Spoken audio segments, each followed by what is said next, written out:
Welcome back to another episode of Rock Boys Football. Mike Norvell, Florida State, working their way through fall camp. And as we get farther into fall camp, as the reps get a little bit more live, we are starting to get a better feel of who are going to be the difference makers. You're starting to see guys separate, kind of put a stamp on what they can be for Florida State in 2025. Now, we're going to get nitty gritty with it. We're going to talk about some surprise standouts, including a couple guys that I don't think we've talked about once during the offseason that sound like they're going to be dudes for Florida State. I want to start with this. Florida State seems to be really happy with the new faces that they brought into this program, both at the high school ranks and in the transfer portal. I mean, you look at this freshman class and say, not only are a lot of these kids going to be good football players down the road, a lot of these freshmen, they're going to play a lot of meaningful snaps for Florida State in 2025. And you're hearing all the right things. The thing I would start with is it's consistent. There's no flashes. I mean, some of these freshmen are just consistently showing up every single day of fall camp and showing they're going to be reliable and that they're going to be difference makers in 2025. Then you look at the transfer portal additions and say, I think Florida State is getting what they thought they were going to get. I mean, go back 12 months ago, Florida State took so many lottery tickets on guys that look great on paper, were really good prospects coming out of high school, but were nowhere near proven commodities at the college ranks. I'm talking about a guy like Malik Benson, talking about a guy like Terrence Ferguson or Marvin Jones. The list goes on and on. Those guys did not hit. With less flashy names that Florida State went out and grabbed in the transfer portal, but the general consensus is, hey, we brought this guy in to play this role, kind of what we're getting. I'm a fan of that. Like when you're going to grab players in the transfer portal, go get guys can play. The kids at the high school ranks that you recruit, those are the guys that will give you the upside as a football program. Use the transfer portal to fill in the gaps of your roster. Don't go bet on crazy upside because, hey, if the kid didn't put it together for the first 3 years at Alabama, like what makes you think it's going to all come together year 4 at Florida State? They were a little bit, I don't know if the word is conservative, that they were less flashy. Said we're going to go get guys that have put on film at the college landscape that they can play. Those are the guys that we're going to go out and get. And as a result, you're hearing a lot of buzz around transfer portal guys that they sound like they're going to be hits for Florida State in 2025. That was not the case 12 months ago for this football team. Now, I want to get a little bit more nitty gritty, talk about some names to know going into 2025. Before we get into it, as always, to the Florida State fans, appreciate you guys. And many of y'all been rocking with the boys for a while through the ups and the downs of this program, and the amount of consistent support has been amazing. Appreciate you guys. If y'all do enjoy the content, consider subscribing to the channel. More importantly, I do want to give a shout out to Knowles 24/7. I think if you're a Florida State fan that's a sicko and like loves this stuff, go check them out. I think they do phenomenal work over there. So wanted to give them a shout out right off the bat. Without further ado, let's get into it. And let's start Jaden Jones. I don't think we've talked about this kid once over the last year. It sounds like he's going to play for Florida State. Now, is he going to be a starter for Florida State? I'm not necessarily sure. It sounds like he's going to play. There's not a ton of tape to go off of for Jaden Jones. I spent my Saturday morning with a cup of coffee going back and watching some of his games at the JUCO ranks. I'll say one thing. This kid, the motor runs hot. He's a powerful kid that can disrupt blocks and be a presence in the run game. I'm not sure if he gives you elite pass rush upside, but he's going to really have a high motor for you. The guy like Patrick Payton, look, Patrick Payton has a higher upside than a kid like Jaden Jones. Patrick Payton was not a very consistent high motor kind of guy.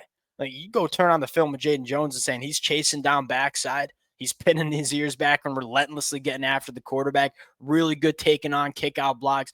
This is a guy that can do the dirty work for this football team. These kind of guys matter. And we're hearing all the right things from Jaden Jones. And I was pleasantly surprised when I went back to some of the JUCO stuff and said, hey, I don't know if this kid's going to be a top 50 NFL draft pick. But he go and play even if he gets 20 snaps a game, He's going to play his tail off. One of the consensus feelings I get is that we got a lot of depth on the defensive line. We got a lot of versatility. We can move guys around, and we got a lot of guys that we feel like can give us quality snaps. Look, that matters. It is not flashy to talk about depth. It's much more fun to talk about the high upside guys in this era of college football where it's really hard to hold on to your depth with the transfer portal. I think Florida State's got some real depth on the defensive line, which matters. And these guys are big bodies that want to rotate in and out. If you have the depth to rotate those guys, that's a massive asset. I think Florida State's got a lot of guys they trust to play snaps up front. Number two, freshmen are consistently performing in fall camp. There's a difference between these young, talented guys that we've seen flash from Florida State, but have never been consistent. Yeah, I don't mean to drag a guy like Hakeem Williams, but that's kind of the perfect example. Like we'd hear, oh, Hakeem Williams had a really good practice, made some really good plays.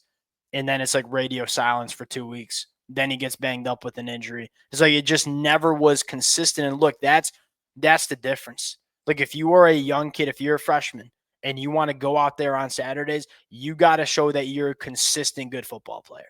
Hey, all these kids are going to flash. All of these kids are talented football players. They're going to make plays that'll make your jaw drop. Which ones are going out there every single day doing their job at a high level? That's the vibe that I'm getting from some of these freshmen.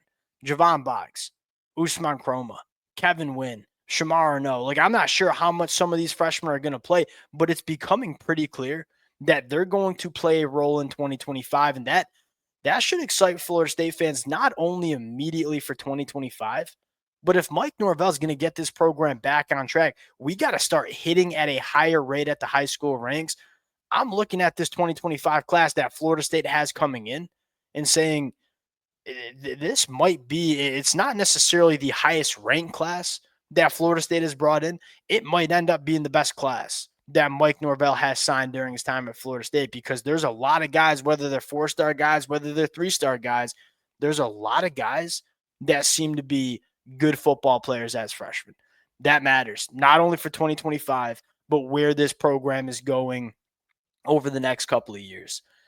Here's it's kind of like a pro and con, I guess you might say. The run defense should be really good for Florida State. Like, I think you're hearing all the right things from a guy like Deontay McCray. I think you're hearing all the right things from a guy like Jaden Jones. I think you're hearing all the right things from a guy like Kevin Wynn. I'm looking at a bunch of guys and saying, hey, we got a lot of run-stopping ability on the defensive line. That's why they brought in Deontay McCray for one reason. He's not an explosive, dynamic pass rusher, but he dang solid against the run. That's exactly what we're hearing from a guy like Deontay McCray. That's kind of the football player Jaden Jones is. That was the guy Kevin Wynn was coming out of high school, two-gapper that's going to do the dirty work and be present in the run game. We should be able to stop the run. The question that I have for Florida State, if this team pleasantly surprises people with the upside in 2025, who's going to be the difference maker getting after the passer? And it really, to me, starts with James Williams. James Williams, he's a guy that, look, he might not ever be good against the run. He doesn't play with exactly great pad level. I don't think the play strength is out of this world. Going back to the Nebraska film, he can rip. He can rip off the edge. Don't try to make him a player that he's not. If he's not playing on first and second down because he's not great against the run, a guy like DeMonte Dix or a guy like Deontay McCray is, go play the run stoppers on first and second down. And then trot James Williams onto the football field when it's third and long and it's time to get after the passer. James Williams, to me, is becoming a very important player for Florida State, because I think this team's going to be solid against the run. I think they got the bodies on the defensive line to be solid against the run. Who is going to provide the pass rush juice? We're not really sure. We know James Williams certainly can be one of them. I think he's really important. If he can be an ace coming off the edge as a pass rusher, that's kind of what this Florida State defense needs. And I'll say this, the secondary sounds to be nails. That should help the pass rush. Like, if you got sticky corners on the boundary, that will help your pass rush get home more times than not. Going to the offensive side of the football real quick, and we'll wind this thing down. I'll start with this. Randy Pittman. He is probably one of the most under talked about football players on this roster that's probably going to play a big role. I mean, go back to how he was used at UCF with Gus Malzahn the last 2 years. Played a lot of football. I mean, he was on the football field for almost 60 snaps a game. Really solid. He's not the biggest tight end, but he's a very willing run blocker. What I love most about Randy Pittman is how he blocks in space, like out on the perimeter. He's also a guy that's really reliable as a pass catcher. He ain't 6'4". He ain't gonna run a 4.5 40. Really good feel as a pass rusher. Or excuse me, as a pass catcher, especially when he's seeing zone coverage. Like, hey, how do I sit it down in zone and be presentable to the quarterback? I've only dropped 2 footballs on 74 targets the last 2 years. Reliable guy that's going to play a lot of football and get used in a lot of different ways. As much as we want to talk about, a guy like Landon Thomas or a guy like Amari, like I think Randy Pittman is your starting tight end, and I think he's going to play a really big role. We got to talk about this kid more going into 2025. And I think you're figuring out who your 3 wide receivers are.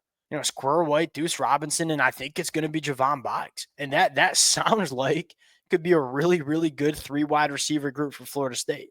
You got some guys that have generated some buzz. LeWayne McQuay, I believe, dealing with an injury. Elijah Moore's generated some buzz. I think you got 3 wide receivers that you like a lot. I think you got an offensive line that everything we're hearing from this offensive line is, all right, look, I ain't sure if they're going to be a lead in pass protection. They should be moving bodies off the line of scrimmage and letting this team run the football. Here's maybe how I'll wrap this thing up. And I'm going a little off-roading here. This ain't in my notes. Florida State last year, okay, maybe they had the talent, right? They had talented football players on their roster, but it didn't come together. Like there wasn't really much of an identity. Like DJU was a weird fit in the Florida State offense. Had wide receivers that weren't really separating on the outside. Obviously, offensive line couldn't hold up. This year, it's like, is it as flashy of a roster as we've seen in past years? No, probably not. Is there a little bit more of a clear identity in terms of how Florida State wants to win and how they want it to look? Yeah. I think they have an offensive line that can run the football. Gus Malzahn clearly does want to run the football. That's why they brought in Tommy Castellanos. You have a freshman running back that has the opportunity to be one of the best running backs in the conference this year. It's making sense. Last year, it's like a bunch of exciting football players, but the roster didn't really make a ton of sense. Like this year, it's like, all right, we know we have good football players. There's a little bit more of a clear picture in terms of how we expect this team to look. We didn't know what to expect last year. And obviously it didn't really go all that well. This year, kind of have a good feel for like what to expect. And I think the personnel matches what they want to do. I think that matters a little bit.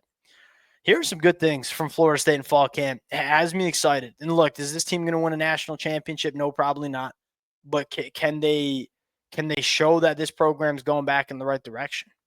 I think they got a good chance to do that. We'll close it out there. Appreciate you guys rocking with it. If y'all do enjoy the content, consider subscribing to the channel, and we'll talk to y'all later. Peace.